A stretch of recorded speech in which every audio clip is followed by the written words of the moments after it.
Hello everybody and welcome back.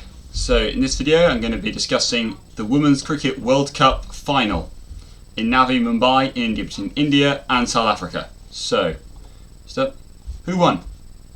India won for the first time, making a total score in their 50 overs of 298 for 7. South Africa will then bowled out in response for 246 of 45 overs, losing by 52 runs. Despite a fantastic 100 by Laura Wolvaardt, South Africa fell short as wickets fell around her and Deepti Sharma just kept pegging away.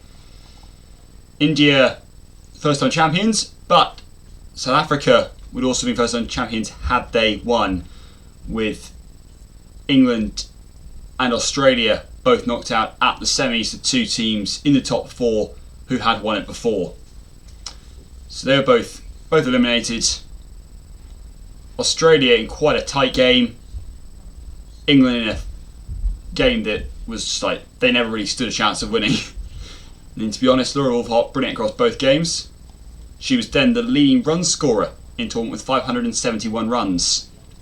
However, Deepti Sharma of India, leading wicket taker with 22 wickets, most by an Indian at a Women's World Cup, suggesting to me that bowling is the way to go if you want to win tournaments. Do you have the top bowlers? Because at the end of the day, you're going to need good bowlers to win your games. When you're defending totals, good bowlers are key.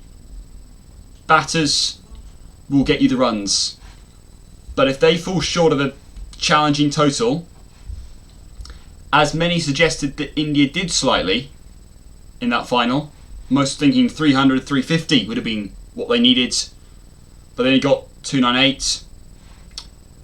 India's bowling attack was strong enough to hold South Africa back, and that is what you do need to win tournaments. So, yeah. Some fun stats really about this game. Deepti Sharma, first player to score a 50 and take 5 wickets in the final of a Women's World Cup. No, never done that before.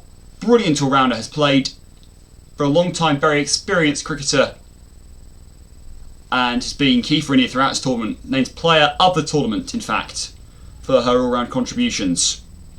Then Shafali Verma and Smriti Mandhana put on the second highest opening partnership in the history of women's finals, which, by the way, is quite impressive given the previous highest was between Rachel Haynes and Alyssa Healy in 2022, which was a very impressive effort by those two to basically demolish England.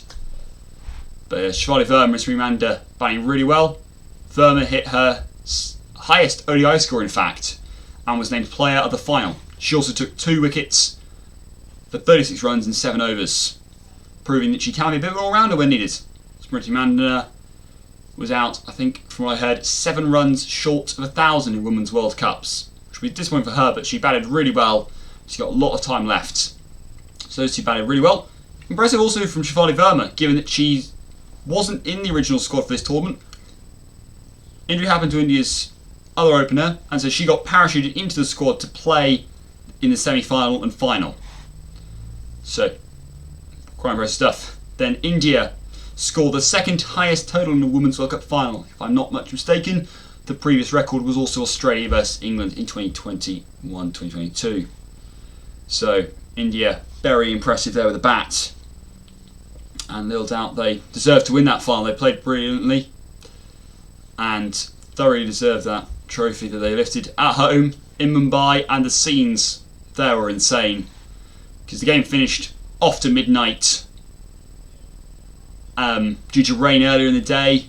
They went into reserve. They didn't actually have to stop play, I think, since the main rain delay, but they went past midnight and the scenes were just ecstatic. Fans stayed the whole way through, and it just erupted to see India do that, which was just incredible, and it would do so much good for the women's game in India. Then Laura Wolvaardt scored 571 runs, Women's World Cup record. And that is an impressive feat, because you don't often see that many runs scored by a player in a men's World Cup, and they've got more games. So to score 571 runs, including hundreds in the semi-final and final, is an incredible effort. She's one of the best batters, though, in the world game in women's cricket. And she has said herself she didn't have a great year leading up to this, but she's kind of silenced any doubt about her place with that incredible run in the World Cup. Brilliant camp in South Africa, and I'm no doubt they will at some point go on to win something, because 2023, 2024 and now 2025 they've lost finals, so they hopefully they'll go on to win next time round. Like, I think they've now proven to the world they can get to the higher top. They now just need to go and break that duck and actually go and win it.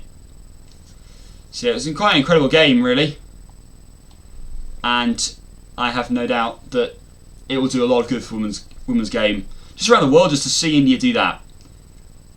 I'll have to see what happens to the women's game now, with India now having that kind of mass of support behind the women's team.